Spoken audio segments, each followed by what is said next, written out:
Om Shanti. Good morning सभी को। हर दिन के गणेश चतुर्थी के पूजा के लिए और सभी विधियों के लिए बहुत बहुत शुभकामनाएं। गणेश जी की पूजा हम बहुत श्रद्धा भाव से करते हैं। तो कल हमने देखा था कि उनका मस्तक कितना विशाल रहता है, उसका अर्थ हमने जाना। और आज हम देखेंगे उनके कान और आँखें।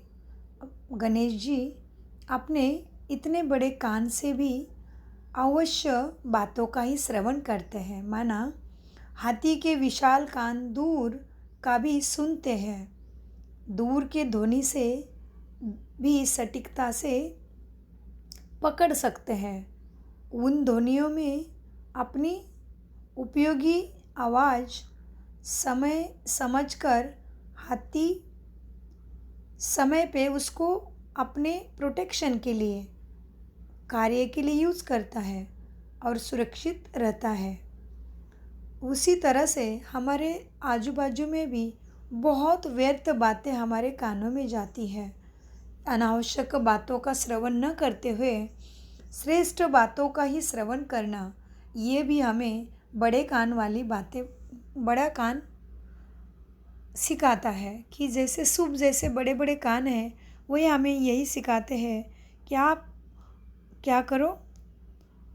गणेश जी जैसे बातों में से भी एक तो अनावश्यक बातें सुननी ही नहीं है, और सुना तो भी उसमें से जितना आवश्यक है, अपने कार्य का है, अपने फ़ायदे का है, उसी को ही अपने अंदर समा के जो अनावश्यक बातें हैं, जिसमें दूसरे का भी कल्याण बिल्कुल नहीं है, ऐसे बातों से स्वयं को सदा दूर रखना, यही गणेश हमें इसमें से इशारा देते हैं।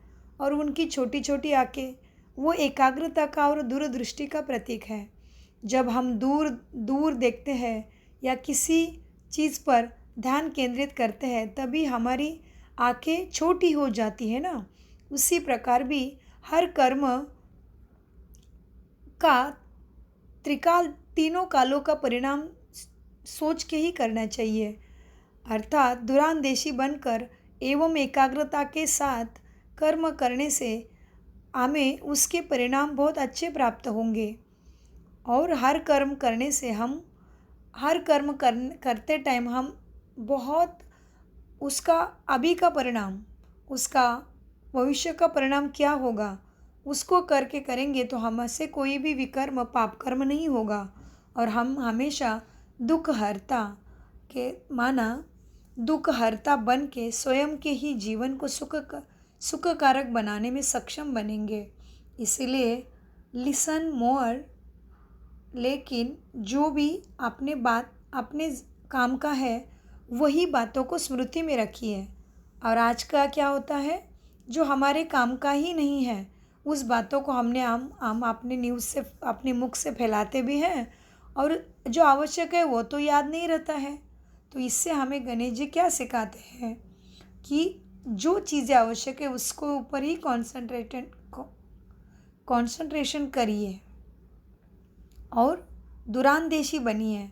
और दूर में रहने वाला परमपिता परमात्मा जो हमारे सद्गति देने के लिए आया है, उसको हमने ओ गॉड फादर, ईश्वर, अल्लाह, प्रभु, परमात्मा, भगवान कह के पुकारा तो है, लेकिन उनकी शिक्षा, उनका क्या आदेश है, उनका क्या संदेश है, वो बताना चाहते हैं कि तुम कौन हो, कहाँ से आए हो, क्यों आत्मा अजर अमर अविनाशी है, तो आत्मा शरीर में रहती कहाँ है, क्यों कोई मरता है तो कहते आत्मा को भगवान, हे भगवान आत्मा को शांति देना।